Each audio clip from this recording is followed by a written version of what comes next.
There are men whose presence can silence a room without uttering a single word, not because they carry brute strength, nor because they speak with thunderous voices, but because they have cultivated something far more powerful, something that cannot be borrowed or faked, a presence carved in silence, sharpened by pain, and fortified through restraint. And when such a man walks through the world, he does not demand attention, he attracts it involuntarily, because the energy around him has been tempered, cooled, and condensed into an aura that says, I am not to be trifled with, not because I threaten, but because I no longer need to.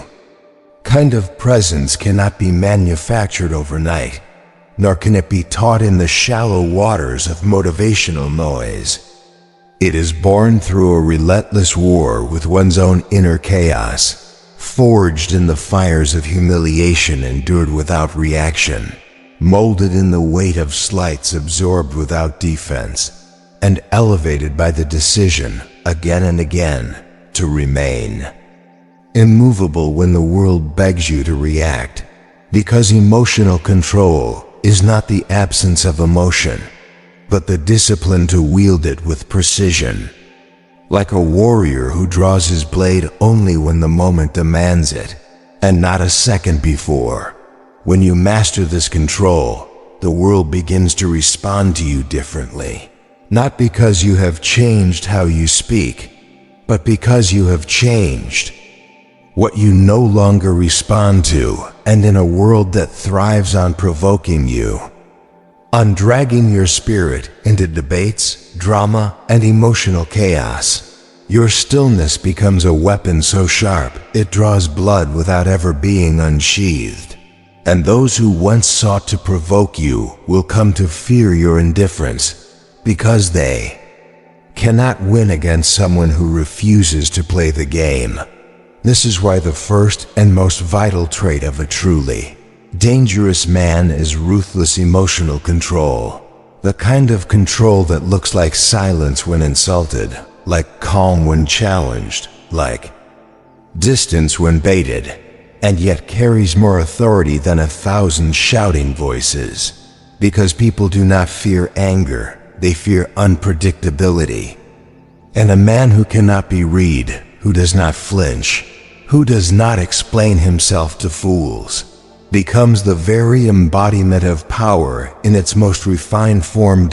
In a culture that rewards noise and spectacle, the man who speaks little but sees everything is often misunderstood, but that misunderstanding is precisely where his edge lies, because while others seek validation, he seeks alignment.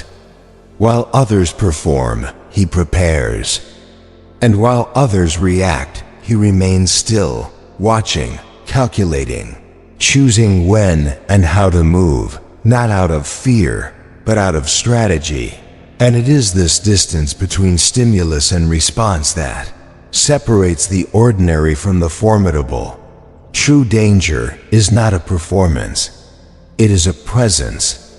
And presence is built upon a mind that no longer craves approval, which leads us to the second behavior that makes a man dangerous: absolute indifference to opinion, a state of being where the applause of the crowd holds no sway, where the criticism of the uninformed rolls off your back like rain on steel, and where your self-worth is no longer subject to the shifting winds of public sentiment, because the man who governs himself from within can never be ruled from without.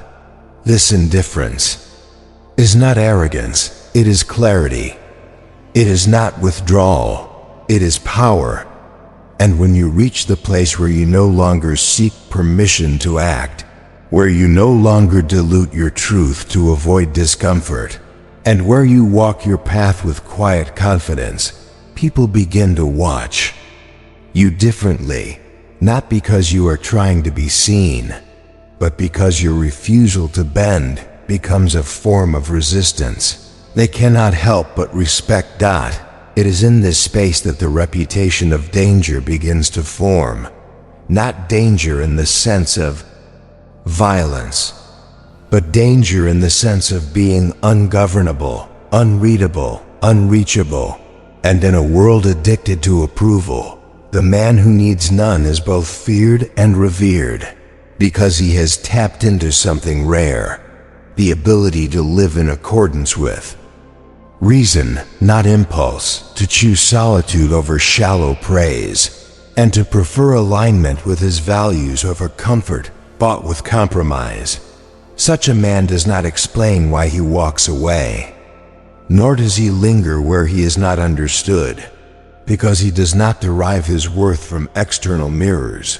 And this, perhaps more than anything, unnerves those who have built their identity on attention, because his silence is not absence, it is presence intensified, and in that presence, others are forced to see themselves.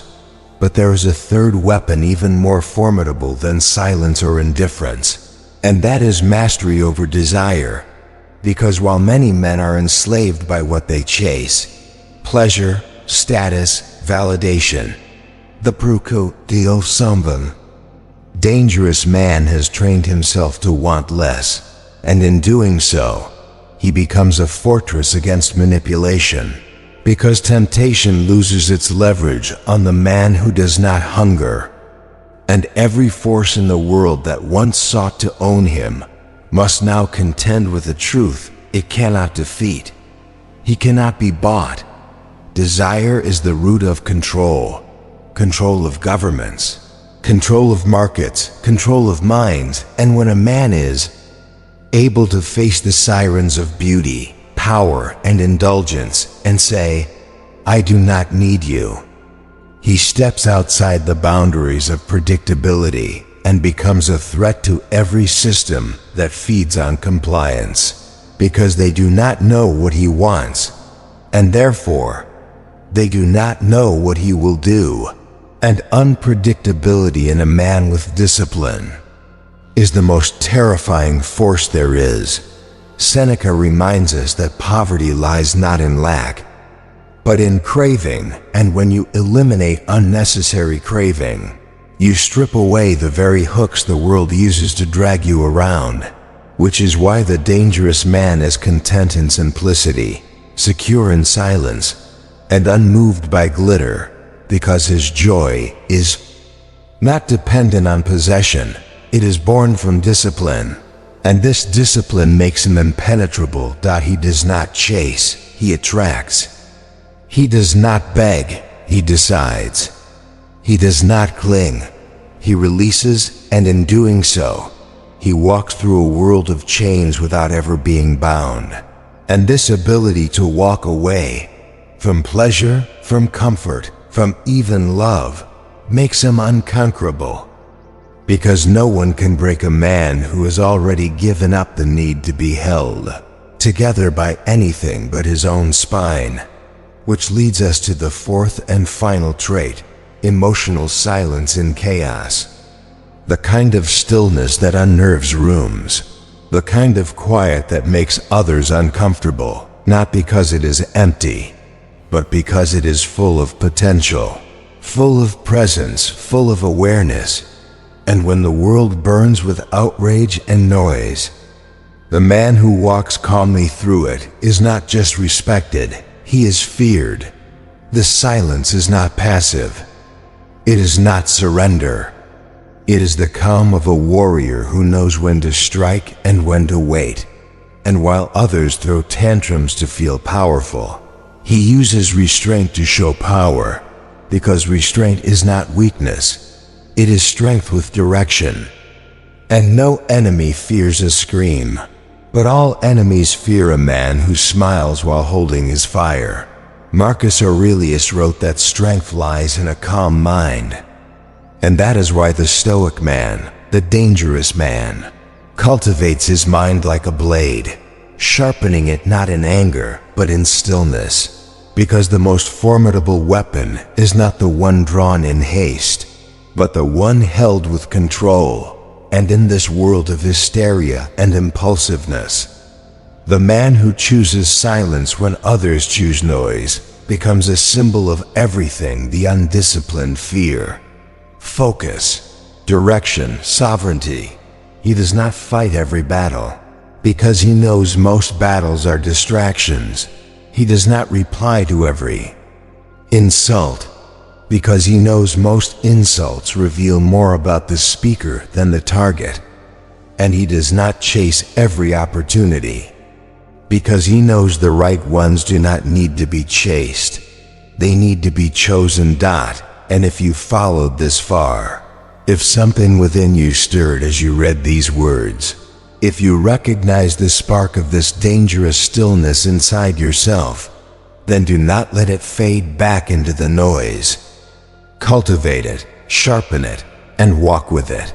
Because the world does not need more men who react. It needs men who endure, who watch, who move when the time is right, and speak only when silence has done its work. Subscribe to the true Stoic way, and begin the practice of becoming not louder, but clearer. Not angrier, but firmer. Not more agreeable, but more aligned. Because when you are forged in silence, you no longer need to raise your voice to be heard. And when you master yourself, the world begins to move around you, not the other way around.